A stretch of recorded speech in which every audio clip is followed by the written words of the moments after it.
Alors bonjour à tous, aujourd'hui nous sommes très heureux de vous annoncer la sortie d'un nouvel ouvrage. Il s'agit d'un ouvrage sur Marie-Eustelle, surnommée l'Ange de l'Eucharistie. Il y aura deux ouvrages la concernant. Donc le premier dans cette vidéo, où sera présenté sa vie, son esprit, d'après les documents les plus authentiques.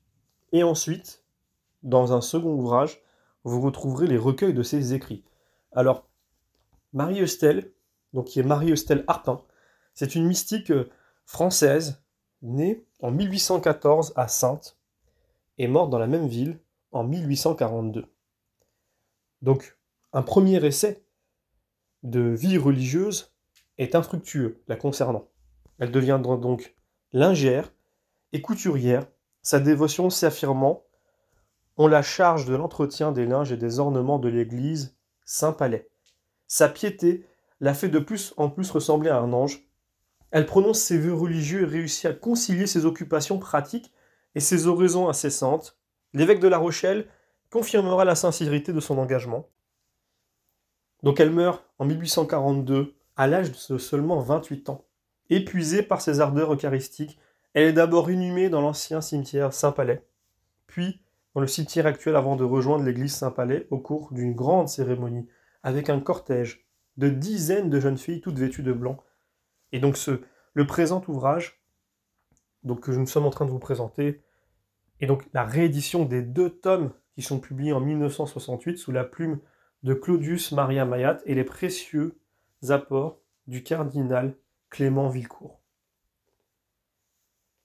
Donc le but de cet ouvrage, c'est de vous faire découvrir Marie-Eustelle Arpin, et donc de vous faire découvrir sa vie, que je trouve, pour ma part, impressionnante et digne de, pas seulement de respectabilité, mais également digne d'être imité. Au départ, son parcours se fait difficilement, elle ne réussit pas sa vocation religieuse, donc elle retourne au travail, et pourtant elle ne cesse pas de mener une vie spirituelle qui est remarquée, et donc qui portera du fruit. C'est très important, alors ce n'est qu'un détail de sa vie, je vous assure que cet ouvrage vous en apprendra beaucoup plus sur Marie-Eustelle, mais c'est aussi pour montrer que les difficultés que nous avons sont inhérentes, font partie de la vie chrétienne. Rien n'est lisse. Et très souvent, à notre époque, quand il y a la moindre difficulté, il suffit que on décide, allez, je veux me faire baptiser, ou alors je veux rentrer dans la vie religieuse, ou alors je veux servir l'Église. On a un premier obstacle qui se présente, et on laisse tomber. Et on dit, bon, bah, je suis tombé sur un prêtre qui m'a pas bien écouté, ou qui était méchant, ou je suis tombé sur une personne ingrate, un laïc, qui n'a pas voulu m'intégrer dans son Église, je laisse tomber, l'Église catholique, c'est nul, soit j'arrête, soit je vais aller voir les protestants, ou soit je vais aller voir d'autres confessions, et puis je m'arrête là. On vit cette époque, moi je remarque que beaucoup de gens, à la moindre obstacle ou difficulté,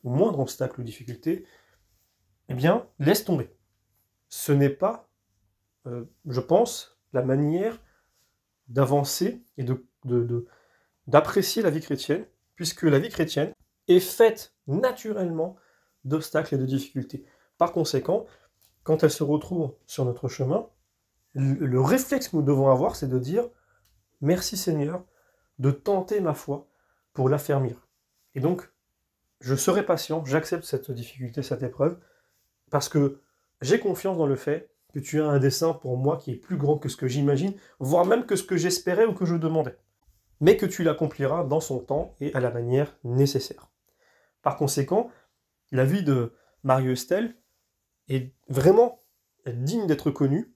Ce n'est pas un personnage très connu dans l'Église, et pourtant, sa vie est extraordinaire. Elle a été racontée et écrite dans son temps, et aujourd'hui, ça s'est un petit peu perdu. Donc on s'est dit, nous allons la rééditer.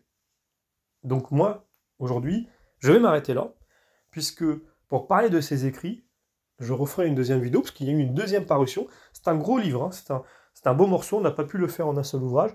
On est sur un grand format qui fait pratiquement 270 pages de lecture, ce qui fait que si on avait fait un seul volume, ça aurait été un très gros volume, assez difficile à manier, et on s'est dit que on va le découper en deux morceaux, et donc je vous donne rendez-vous pour la prochaine parution, où nous parlerons cette fois-ci des écrits de Marie-Eustelle.